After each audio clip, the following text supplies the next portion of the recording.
Salam para sahabat Berdion dimanapun Anda berada. Dari Bukit Karmel Nabi Elia, Mageria Maumere Flores NTT, saya mengucapkan selamat merayakan hari Minggu dan selamat merayakan Ekaristi hari Minggu Prapaskah yang ketiga di tanggal 20 Maret 2022. Saya ingin membacakan bacaan Injil terlebih dahulu untuk Anda kalian sebelum kita akhirnya dibawa dalam renungan singkat. Lukas bab 13 ayat 1 sampai 9. Sekali peristiwa datanglah beberapa orang kepada Yesus dan membawa kabar tentang orang-orang Galilea yang dibunuh Pilatus dan darahnya dicampurkan dengan darah kurban yang mereka persembahkan. Maka berkatalah Yesus kepada mereka, "Sangkamu orang-orang Galilea itu lebih besar dosanya daripada dosa semua orang Galilea yang lain, karena mereka mengalami nasib demikian? Tidak, kataku kepadamu. Tetapi jikalau kamu tidak bertobat, kamu semua pun akan binasa dengan cara demikian.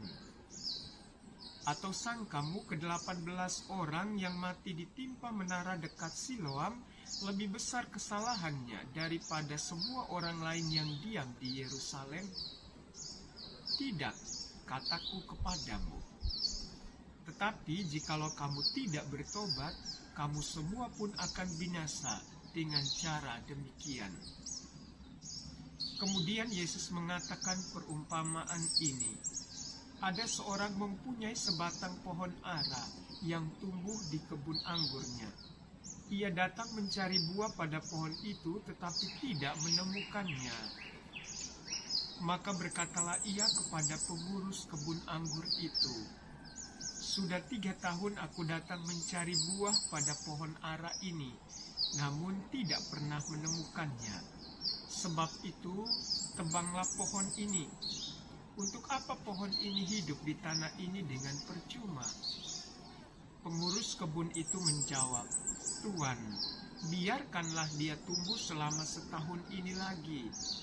Aku akan mencangkul tanah sekelilingnya dan memberi pupuk kepadanya. Mungkin tahun depan akan berbuah. Jika tidak, tebanglah." Para sahabatku sekalian yang terkasih, beberapa inspirasi rohani. Kita mulai dari perkataan atau jawaban pengurus kebun anggur kepada tuannya. "Tuan, biarkan dia tumbuh selama setahun ini lagi. Mungkin tahun depan akan berbuah. Jika tidak, tebanglah." Aku ingat akan lagu yang sangat terkenal. Hidup ini adalah kesempatan. Hidup ini untuk melayani Tuhan. Jangan sia-siakan waktu yang Tuhan beri. Hidup ini harus jadi berkah. Tuhan memberikan kesempatan kepada kita di setiap hari, di setiap waktu, di setiap saat ketika kita masih hidup. Untuk apa? Untuk mengenal Dia, untuk mengalami hidup bersama Dia, untuk mendengarkan Dia, dan untuk melakukan sabda atau perintahnya.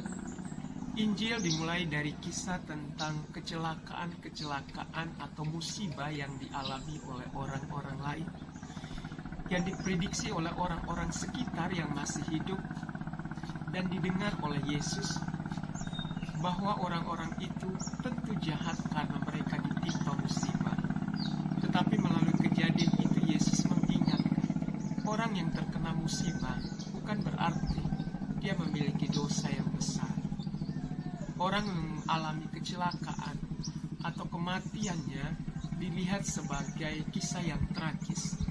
Jangan dimengerti sebagai bagian dari hukuman. Tuhan yang lebih tahu tentang kehidupan orang, dan Tuhan yang berhak menentukan akhir hidup orang. Kesempatan hidup yang diberikan oleh Tuhan adalah supaya kita menjadi baik dan Dan proses menjadi baik adalah melalui proses bertobat. Bertobat adalah tindakan atau kenyataan di mana kita mengalami bahwa kita masih belum baik karena banyak dosa atau banyak kesalahan, banyak melakukan perbuatan yang tidak berkenan kepada Tuhan, dan kita bergerak ke arah memperbaiki diri supaya di periode hidup selanjutnya atau di waktu yang baru kita menemukan kita dipurify, dimurnikan melalui pertobatan.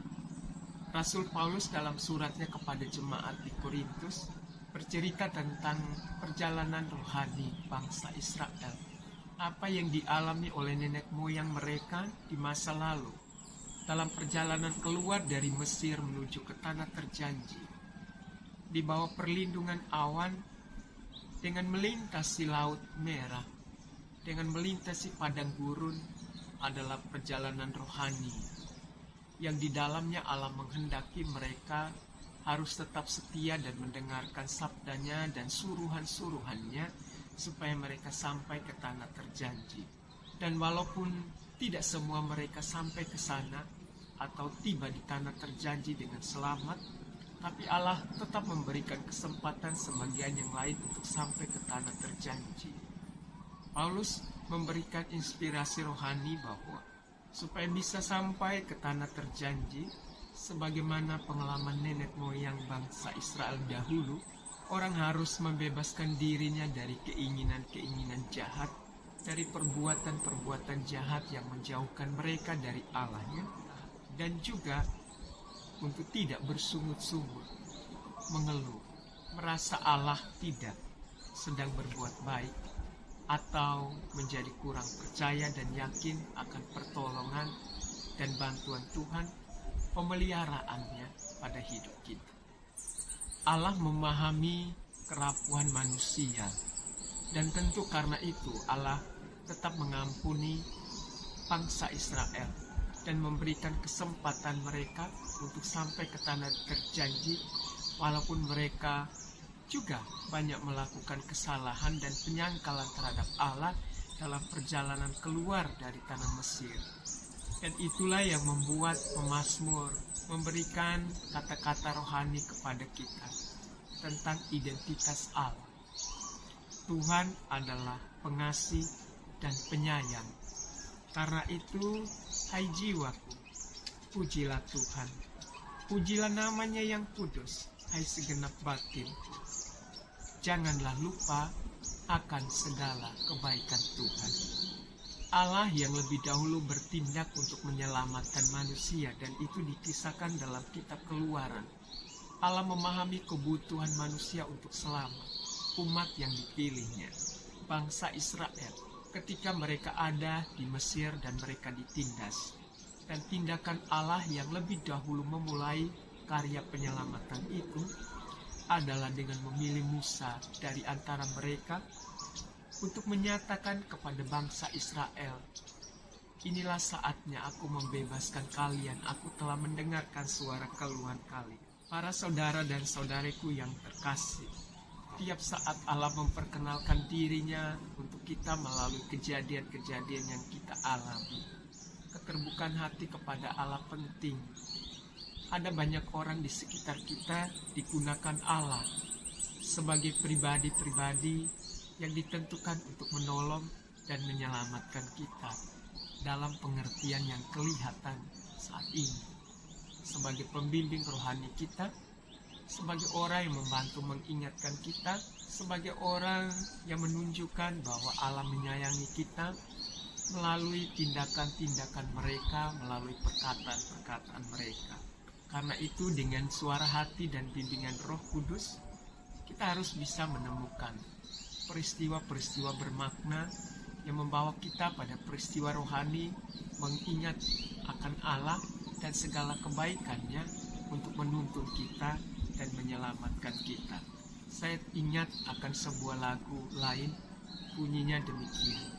Jangan katakan Tuhan tak cinta, jangan katakan Tuhan tak sayang, bila tak pernah ingin hidup pada ajaran yang Tuhan berikan.